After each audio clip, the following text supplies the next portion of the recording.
रमेश और कंचन की शादी हुई। पूरा घर में खुशी का माहौल था जब तक उन्हें यह नहीं पता था कि उनकी बहू को दिन रात मोमो खाने की गंदी आदत है। बहू को दिन रात मोमोज खाते देख सास ने उसके मायके कॉल लगाया और कहा, अरे मोरी मैया मोरी तो किस्मत ही फूट गई ऐसी बहू लाके। ये तो दिन भर मोमोज खाते रहती है।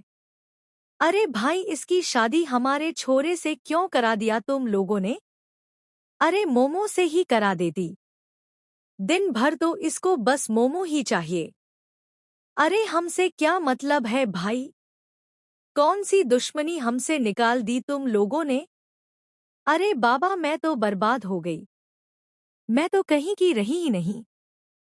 अपनी बेटी को ले जाओ, नहीं तो समझा दो कि अब और मोमो खाने हैं तो इस घर में इसका रहना ना हो पाएगा। अरे भाई, पहले क्यों ना बताया कि थारी छोरी ऐसी है, बस मोमो खाने वाली है, तो मैं अपना छोरा ना देती। हे भगवान, इसे तो कुछ बोलो, इसको शर्म भी ना आता है। देख, इतना बोल रही हूँ फिर भी खाए जा रही है मोमो। पूरा घर मोमो मोमो करके रखा है इसने तो। अरे पूरे घर में मोमो फैला हुआ है भाई। मोमो ही मोमो। अरे भाई, मैया मैं लूट गई। मैया मैं लूट गई। मैया मैं लूट गई।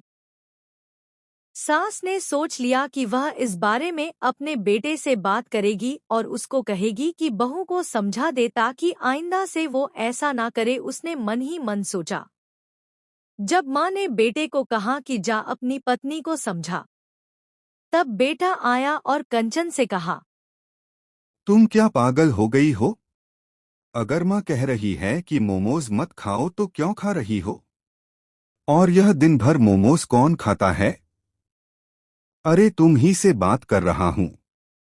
खाते ही रहोगी कि कुछ बोलोगी? माँ कहती है, कुछ कहने पे जवाब भी नहीं देती है, बस खाती रहती है।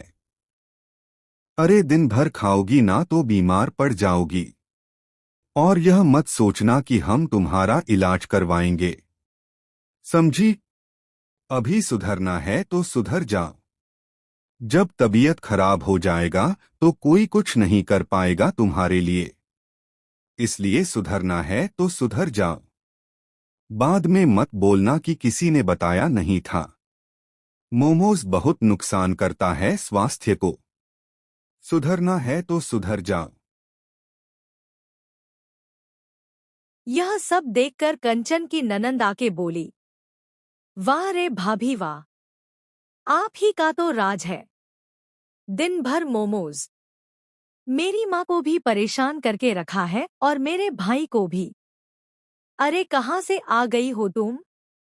अरे रे रे रे, मेरी माँ ने पक्का कुछ बुरे कर्म किए होंगे जो तुम आ गई हमारे घर।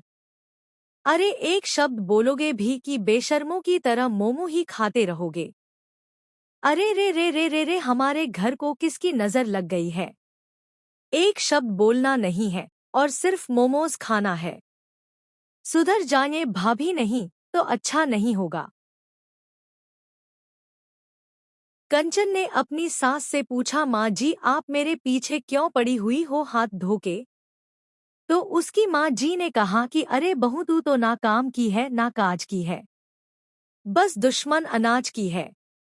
अरे रे, मेरा मतलब तो यह है कि काम की है ना काज की है, बस दुश्मन मोमोज की है। कंचन दिन रात मोमो खाते गई और अचानक उसकी तबीयत बिगड़ गई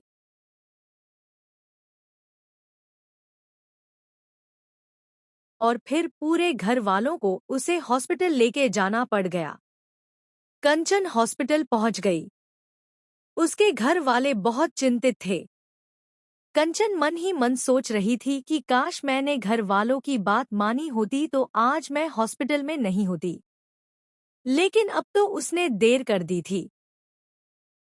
पर उसने सोच लिया था कि जब वो ठीक हो जाएगी और घर वापस जाएगी उसके बाद वो अपने घर पर केवल और केवल हेल्दी फूड्स ही खाएगी। वो सारा फास्ट फूड मोमो खाना छोड़ देगी। उसने सोच लिया था कि अब से वह सिर्फ हेल्दी फूड खाएगी और मोमोज को हाथ भी नहीं लगाएगी। कंचन ने अपने वादे के अनुसार घर आकर खूब फल खाए, सब्जियां खाई, ड्राई फ्रूट्स खाया। उसे जब भी भूख लगती वो कुछ हेल्दी खा लेती। उसने मोमोज खाना तो मानो एकदम छोड़ ही दिया।